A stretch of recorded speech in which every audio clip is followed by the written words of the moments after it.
बच्चों, हमने आपको इतिहास में पाठ 3 बंधुत्व, जाति और वर्ग के बारे में आज हमें पढ़ाना है और इसके विषय में हम थोड़ा सा चर्चा पिछले दिन कर चुके।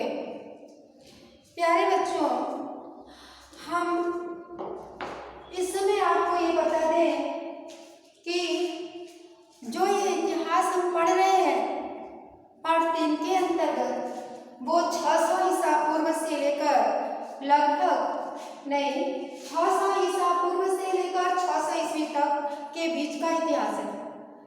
तो 600 ईसा पूर्व से 600 ईस्वी तक के बीच में हमने आपको दूसरे पाठ में बताया कि उस समय के आरंभिक नगर और अर्थव्यवस्था के बारे में आप समझ चुके हैं। अब आप समझेंगे कि आरंभिक समाज के बारे में।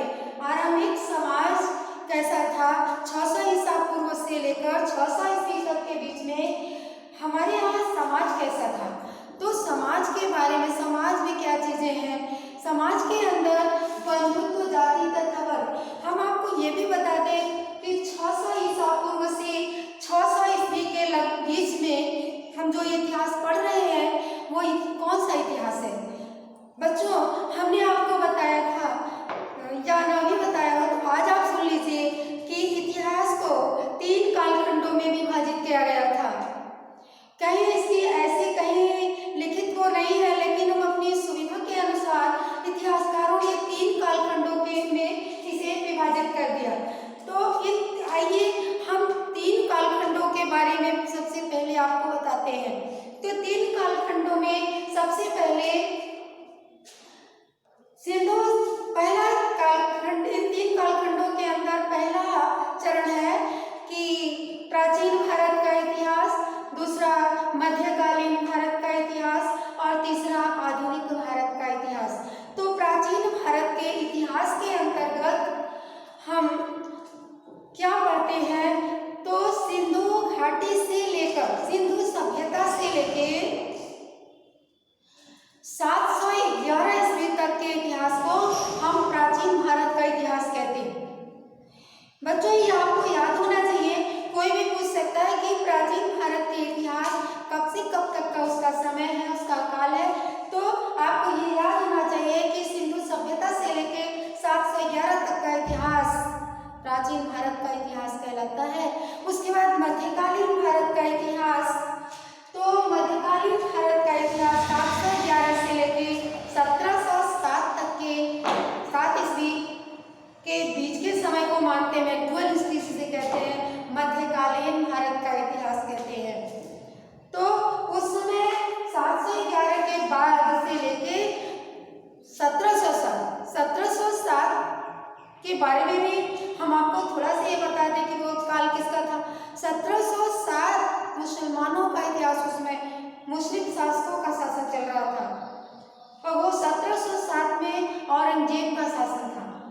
1707 में औरंगजेब की मृत्यु हो गई और 1707 में ही मुगल वंश का पतन हुआ। वहीं से मध्यकालीन भारत का इतिहास खत्म हो जाता है और फिर आता है आधुनिक भारत का इतिहास। औरंगजेब, प्यारे बच्चों, कभी कभी ये पूछा जाता है कि मुगल वंश का अंतिम शासक कौन था। आज आपको थोड़ा सा यहाँ पे हम ये बता देते हैं कि मुगल वंश का अंतिम शासक, आपने सोचा होगा कि 1707 में जब औरंगजेब की मृत्यु हो गई तो मुगल वंश का अंत हो गया। तो आपको ऐसा लगता होगा कि शायद मुगल वंश का अंतिम शासक औरंगजेब था, लेकिन ऐसी कोई बात नहीं। औरंगजेब मुगल वंश का अंतिम शासक नहीं था, बल्कि उसका उत्तराधिकारी बहादुर शाह द्वितीय था। लेकिन उसका जिक्र इतिहास में उतना अधिक क्यों नहीं दिखाई देता, क्योंकि बहादुर शाह द्वितीय बड़ा ही अयोग्य था। जितना औरंगजेब योग्य था, बलशाली था, कूटनीतिज्ञ था, उतना ही और ये धर्मांध भी था, धर्म में अंधा रहने वाला व्यक्ति था औरंगजेब। तो वैसा उसका पुत्र बहादुर शाह द्वितीय नहीं था और उसने उसका सिंहासन पर आना बहुत चंद समय के लिए, चंद दिनों के लिए था। इसलिए लोग यही जानते हैं कि बाबर से लेकर जब मुगल वंश शुरू होता है 1526 से लेके तो औरंगजेब तक खत्म हो जाता है। लेकिन बच्चों कुछ ही समय के लिए वो सिंहासन पर बैठा बहादुर शाह द्वितीय, लेकिन बैठा तो सही। तो हम क्या कहेंगे कि अंतिम शासक औरंगजेब था? नहीं, हम कहेंगे कि औरंगजेब नहीं बल्कि बहादुर शाह द्वितीय था।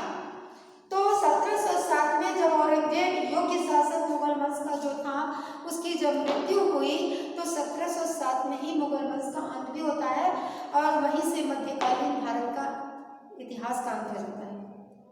उसके बाद आधुनिक भारत का इतिहास चलता है 1707 के बाद से लेके आज़ादी तक का इतिहास। तो आपके चैप्टर्स में ये सारे पाठ है, मुगल वंश के बारे में भी है, आधुनिक भारत के इतिहास है। प्यारे बच्चों, पहले जो आप पढ़ रहे थे किसी एक काल, जैसे हम मध्यकालीन भारत का इतिहास कक्षा 12 में पढ़ रहे थे, कक्षा 11 में प्राचीन भारत का इतिहास पढ़ रहे थे, लेकिन अब क्या है, पूरे सभी मिक्स है।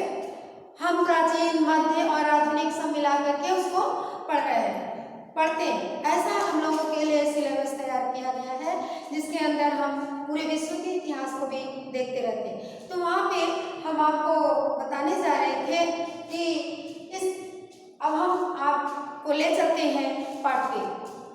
जो पाठ चल रहा था उस पे आपको उस पर प्रकाश डाला जा रहा है और आप उसे देखें, सुने, समझें। और देखिए यहाँ पे कि बंधुत्व, जाति तथा वर्ग, ये पाठ का नाम है आपके। और 600 ईसा पूर्व से 600 ईस्वी तक के बीच के इतिहास आपके सामने है।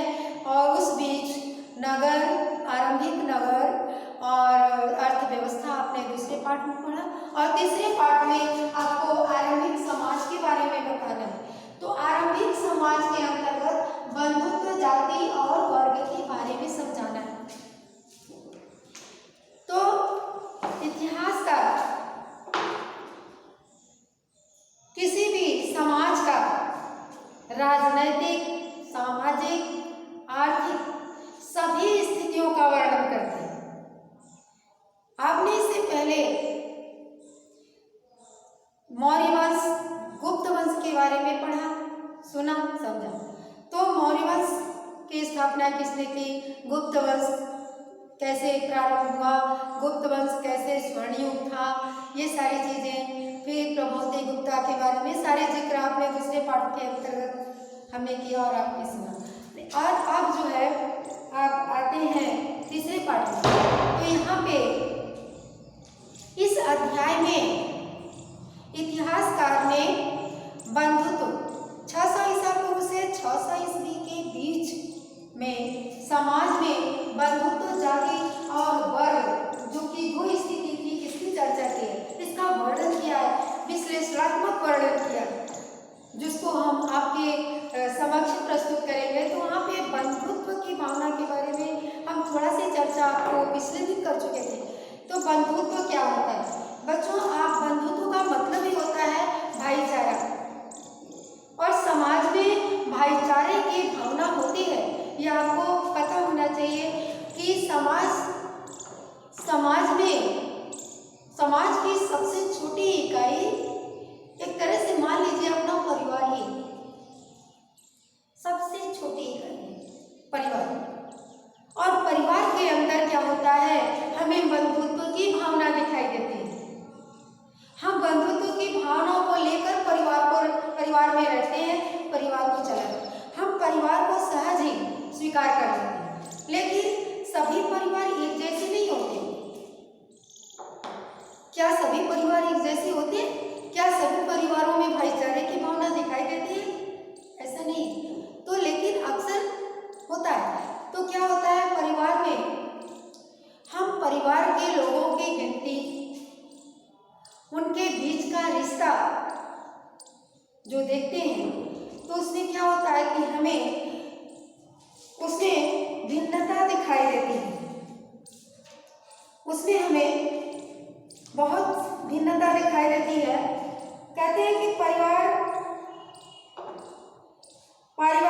वचनों की गिनती, एक दूसरे से उनका रिश्ता और उनके क्रियाकलापों में भिन्नता दिखाई देती है। कई बार एक ही परिवार के लोग भोजन तथा अन्य संसाधनों को आपस में मिल बांट कर प्रयोग करते हैं, और कोई त्योहार है, कोई अनुष्ठान है, कोई समारोह है, कोई खुशी का मौका है, तो ये परिवार के लोग आपस में भाईचारे की भावना रख करके एक दूसरे के साथ मिल बांट कर मनाते हैं। ये क्या है? भाईचारे की भावना है। आगे हम आपको ले चलते हैं, इसी बंधुत्व के बारे में ही विश्लेषणात्मक अध्ययन हमको करना है। तो तकनीकी भाषा का इस्तेमाल करें तो हम संबंधियों को जाति समूह में भी रख सकते हैं। तो यहाँ पे हम बंधुत्व को समझने के लिए इतिहासकार ने हमें महाभारत से बताया है। महाभारत के भी यहाँ पर जिक्र किया, महाभारत के विषय में बताते हुए बंधुत्व को क्लियर किया, बंधुत्व को समझाया। अब महाभारत की रचना के बारे में हमने बताया कि उपमहाद्वीप के सबसे प्रसिद्ध समृद्ध ग्रंथों में से एक महाभारत का विश्लेषण करते हुए कहा जा सकता है कि वर्तमान में यह ग्रंथ 1,00,000 श्लोकों से भी अधिक संजोए हुए है अपने आप में। महाभारत नामक ग्रंथ जो है यह अपने अंदर 1,00,000 से ज़्यादा श्लोकों को अपने अंदर समेटे हुए, संजोए हुए हैं। बच्चों, आपको ये पता नहीं होगा कि महाभारत की रचना कब हुई। हमने आपको एक बार पहले कहा था कि प्राचीन भारत के इतिहास जैसे है ना कि यद्यपि प्राचीन भारत के इतिहास को जानने के लिए कोई भी ऐतिहासिक प्रमाणिक साक्ष्य उपलब्ध नहीं है, फिर भी कुछ ऐसे प्रमाण हमें मिले हैं जिनके माध्यम से हम प्राचीन भारत के इतिहास की जानकारी कर पाते हैं। तो यहाँ पे ये महाभारत का जो इतिहास है ये भी तो हमारे प्राचीन भारत का इतिहास है, न कि मध्यकालीन और आधुनिक। तो यहाँ पे हम अब आपको ये बताएं, जैसे रामायण की रचना महर्षि वाल्मीकि ने की, महाभारत की रचना वेद व्यास ने की। तो यहाँ पे हम आपको बता दें कि महाभारत की रचना का समय क्या। अभी आपने सुना कि समाज ये जो है कि समय उसमें फिक्स नहीं रहता, उसमें समय की कमी रहती है। जैसे उसमें तिथियों की कमी होती है, सन की कमी होती है, लेकिन सन को निकाला गया है। समय पुरातात्विक वस्तुओं के आधार पर और बहुत से ऐसे प्रमाण मिले हैं, उनके आधार पर तिथियां निर्धारित की गई, लेकिन यह प्रमाणिक रूप से बिल्कुल सत्य नहीं है। एक अंजाद, एक इतिहासकार के मन में उपजी हुई कुछ जो है पुरातात्विक चीज़ों को लेकर, कुछ प्रमाणों को लेकर के इतिहासकारों के मन में ये जिज्ञासा पैदा होती है, ये बात आती है कि नहीं इसकी रचना इतने समय तक हुई होगी। तो ऐसे लोगों ने अपना बना करके निकाला है। तो बच्चे आप ये ना सोचें कि हमारे टीचर कहते हैं कि तिथियों की कमी है, तो ये तिथियां कहाँ से आई। हमने आपको पहले बताया कि तिथियों में मतभेद है। कुछ इतिहासकारों ने तिथियों का निर्धारण किया है, लेकिन वो तिथियां उस वक्त नहीं लिखी गई थी। रचनाकारों ने यह नहीं लिखा कि इस सन में मैं यह कहानी लिख रहा हूँ।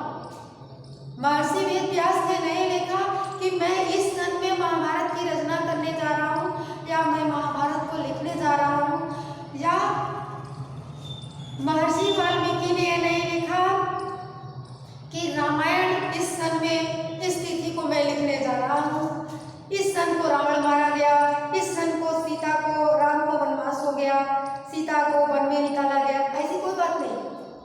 अगर कहीं आपको मिल जाता है तो आप ये समझिए कि किसी ने इसको किसी आधार पर निकाल करके हमारे समक्ष प्रस्तुत कर दिया। तो ये इस तरह से हम जान जाते हैं। तो यहाँ महाभारत की रचना को भी लोगों ने समय निर्धारण किया है, और क्या समय बताया इसके लिए कि 500 ईसा पूर्व से 500 ईस्वी तक लगभग 1000 वर्षों तक महाभारत की रचना होती रही। बच्चों, ये सुनकर आपको आश्चर्य होगा कि किसी चीज रचना 1000 वर्षों तक होती रही, तो क्या महर्षि वेद व्यास जो व्यास जी थे, क्या वो 1000 वर्षों तक जीवित रहे? ऐसी कोई बात नहीं है। यानी किसी एक व्यक्ति ने जो लिखा हुआ बात नहीं है इसमें। आने वाले समय में जो लोग आते रहे, वो लोग इसके श्लोकों को बढ़ाते रहे, इसकी कहानियों में कुछ जोड़ते रहे और बढ़ाते बढ़ाते लेकर महाभारत की रचना का पूरा ग्रंथ जो है कि तैयार करके हमारे सामने रख दिया। तो इसीलिए कहते हैं कि इसकी रचना करने में 1000 वर्ष लग गए। अब आपको क्लियर हो गया होगा। अब आप ये न सोचें कि वेद व्यास जी जो है कि 1000 वर्ष तक जीवित रहे, ऐसी कोई बात नहीं। तो वहाँ पे बंधुत्व को आप समझ रहे थे। तो यहाँ हम बता दें कि हम परिवार के संबंधियों को जाति समूह की भी संज्ञा देते हैं। क्यों? क्योंकि एक परिवार के लोग बच्चों किसी अलग अलग जाति के नहीं होते हैं। एक परिवार के लोग जो बंधुत्व की भावना लिए हैं वो एक ही जाति के हैं, तो एक जाति समूह भी कहा जा सकता है। किसी विद्वान ने कहा कि इनमें खून का रिश्ता होता है, किसी ने कहा ऐसी कोई बात नहीं। तो ये सारे अलग अलग अपने विचार, हमने कहा कि इतिहासकार जो होते हैं अपने अपने हिसाब से अपने अपने विचारों को प्रकट करते हैं। तो यहाँ पे और आगे हम आपको बताते हैं कि पितृवंशिक व्यवस्था के आदर्श, उस समय पितृवंशिक व्यवस्था चल रही थी। पितृवंशिक व्यवस्था से तात्पर्य भी हम आपको बता चुके हैं कि पितृवंशिक व्यवस्था का तात्पर्य उस वंश परंपरा से है जो पिता के बाद पुत्र, पुत्र के बाद पौत्र और पौत्र के बाद प्रपौत्र आदि से चलती है। कभी कभी पिता का जब पुत्र नहीं होता तो उसके बंधु बांधव, तात्पर्य उसके भाई सगे संबंधी, ये लोग भी उसकी सत्ता को पर उसका उत्तराधिकारी हो जाते हैं, उसकी राज सत्ता को ले लेते हैं, उसका अपना अधिकार कर लेते हैं। कभी कभी किसी विषम परिस्थिति में स्त्रियां भी उस पर हावी हो जाती हैं, स्त्रियों का भी उस पर अधिकार हो जाता है। कभी हमने आपको बताया कि प्रभावती गुप्ता भी इस तरह ही शासन सत्ता में आई थी, किसी विषम परिस्थिति में आई थी। कभी उस ऐसा कुछ मौका आएगा तो उसका और भी हम आपको बता देंगे। तो यहाँ पे हम आपको बताते हैं महाभारत की रचना 500 ईसा पूर्व से लगभग 500 ईस्वी के बीच माना गया और लगभग 1000 वर्षों तक इसकी रचना होती है। तो ये आपको पता हो गया। अब पितृवंशिक प्रणाली व्यवस्था, उस समय पितृवंशिक व्यवस्था चल रही थी, यानी पिता के बाद उसका उत्तराधिकारी उसका पुत्र होता है, ऐसा चल रहा था। महाभारत के समय में भी ऐसे ही था। धृतराष्ट्र और पांडु ये दो भाई थे, जिसमें धृतराष्ट्र जो था वो अंधे थे और पांडु अच्छे थे। इसी वजह से और ये दोनों एक ही कुटुंब के दो बांधवों की भूमि और सत्ता को लेकर के एक संघर्ष का चित्रण, एक संघर्ष की कहानी है। तो यहाँ पे ये दो भाई होते हैं, कौरव और पांडु। तो कौरव में के पिता जो है धृतराष्ट्र अंधे थे, इस कारण उस अपंगता के कारण पांडु को राजा बनाया। लेकिन बड़े अल्प समय में पांडु की मृत्यु हो गई। जब पांडु की मृत्यु हो गई तो धृतराष्ट्र राजा हो गया। क्यों? पांडु के भी तो पुत्र थे, पांडव थे, लेकिन वो इसलिए नहीं हुए क्योंकि वो अभी बहुत अल्प वयस्क राजकुमार थे, इसलिए धृतराष्ट्र को राजा बनाया। उस समय पूरी प्रजा जनता का ध्यान पांडवों की तरफ था, क्योंकि पांडव योग्य और नैतिक आचरण वाले अच्छे व्यक्ति थे, और कौरव जो धृतराष्ट्र के पुत्र थे ये इस तरह के नहीं थे। महाभारत की कहानी बुराई पर अच्छाई की विजय, अन्याय पर न्याय की विजय की कहानी है। जो ये दोनों बांधव जो थे, एक ही सत्ता पर उनका अधिकार था और उसी को लेकर के इन दोनों में लड़ाई हुई। तो अभी हम आपको बता रहे थे कि पांडु के मरने के बाद धृतराष्ट्र के पुत्र दुर्योधन ने धृतराष्ट्र से कहा कि जब पांडु के मरने के बाद यदि यह राजसत्ता उनको दे दी जाती है, प्रजा चाहती है कि पांडु के पुत्रों में से किसी को दिया जाए, यदि उसको दे दी जाती है, यानी हम लोग फिर उसके बाद उनके और पुत्र होंगे, पुत्र के पुत्र होंगे, इस तरह से वो वंशावली के अनुसार वंशानुगत शासन करते रहेंगे, यानी उस पर हम लोगों का कोई अधिकार ही नहीं है। इस तरह से उस शासन सत्ता को लेकर संघर्ष छिड़ा।